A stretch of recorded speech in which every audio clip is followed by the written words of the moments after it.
to continue with Sherika, aka Dana. That's the name I gave her, nickname from Sherry, from I don't know Sherry,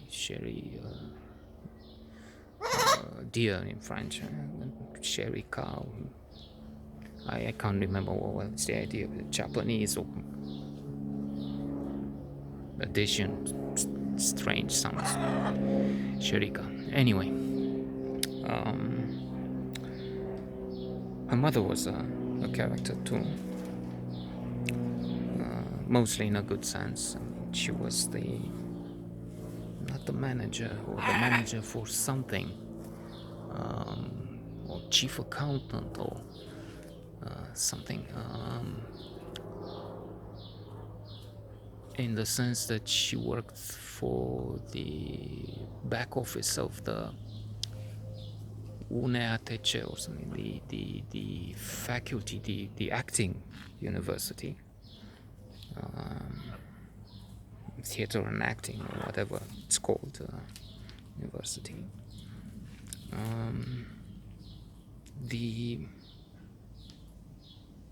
theater section, they had a theater where students and maybe newly graduates would perform, and she was attached to that on Lipskan, down there in the old center of town. And she read a lot. She seemed to be somehow, I don't know why, thinking that's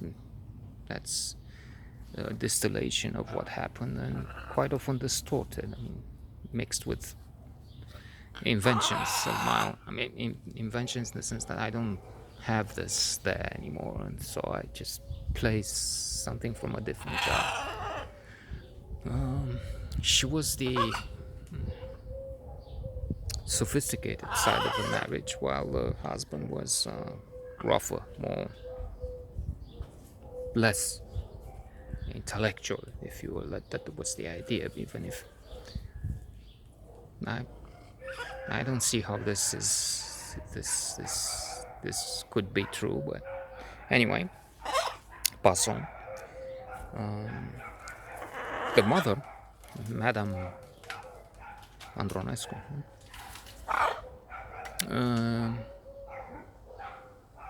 well, she could still be alive because she was Termina. She was quite young. She was 20 years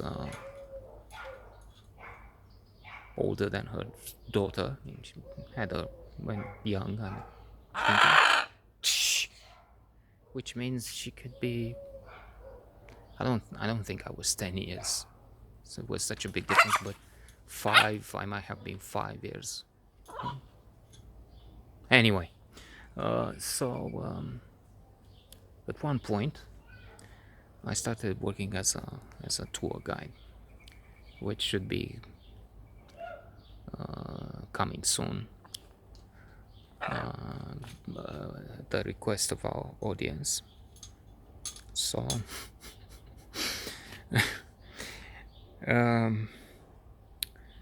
so as a guide, I had some quite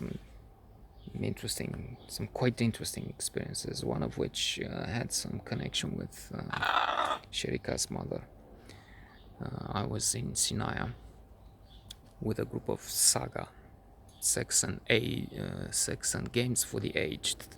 It wasn't the real name of the company, but that was the habit to make jokes, like today, I'm sure.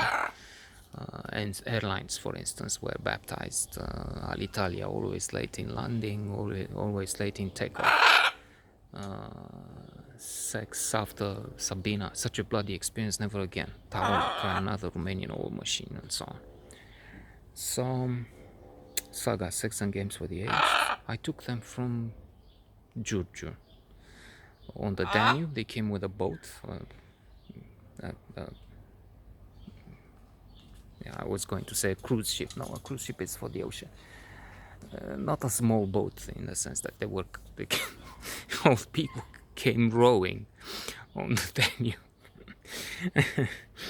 No, but much smaller than the cruise ships as we see them today, as we think of them. I don't know, they would take, I'm guessing, 100 guests as opposed to 4,000 or whatever they can take today, if they take them anymore with the pandemic and after that. So, British people, Saga, it was for over 60s, something like that, over 60s, older people too. Decent, nice.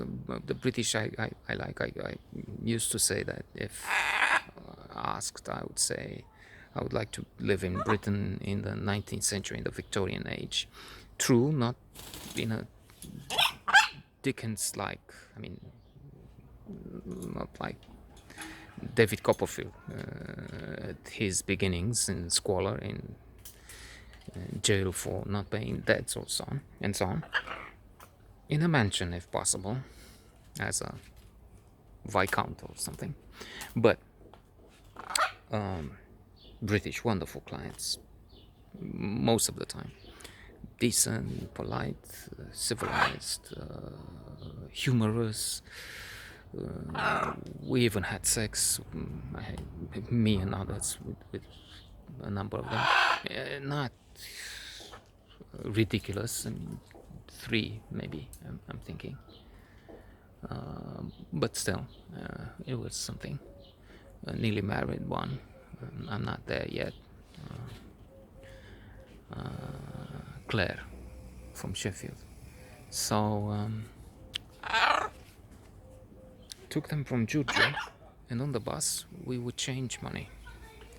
So it was like this. The official rate of exchange was ridiculous, undervalued. Let's say, I don't even remember, 3 lei to the dollar.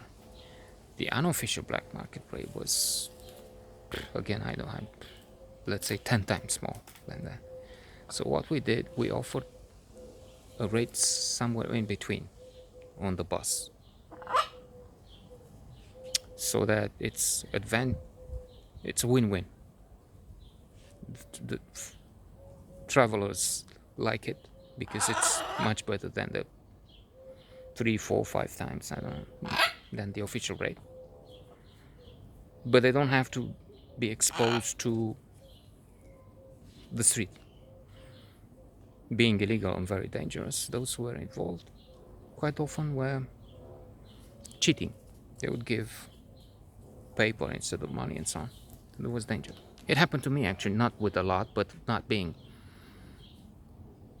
92 or so, having to get something like, I don't know, $25, $50 worth of cash, of local currency. I went outside the tourist office to change. Yeah, I was watching quite carefully, but then they're very good at, we know how magic works. It's a question of psychology. I studied this, the gorilla in the room. When participants in various tests are told, Temia, to watch carefully a basketball game, how many passes have been exchanged. They watch carefully and they don't see that someone comes onto the pitch dressed as a gorilla, the gorilla in the room. So that's it. You watch this hand and I'm doing something with the other. So anyway, quickly gave me false money. And that's something which happened. Plus, there was a danger of the police. They had this trick. A fake policeman comes and he let me confiscate it. I'm a policeman, shows a false ID. I'll take the money. You, and I'll take him to the station. But they're in cahoots, so they just... And it was an advantage. It was for them, for us too. We could then try and make the sum, the difference, make some profit on this. I gave some money, I mentioned in the Marius episodes. You find them on the blog if you haven't watched, like all the rest. I mean, nobody watched, but there it is.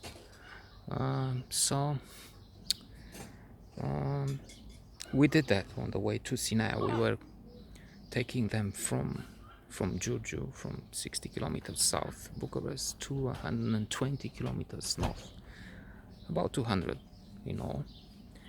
And then we would take care of them, and we would take them on trips around Sinai. And something happened there, but I'm already, if I'm to finish this, I would keep you another 2 hours here, so we'll continue tomorrow.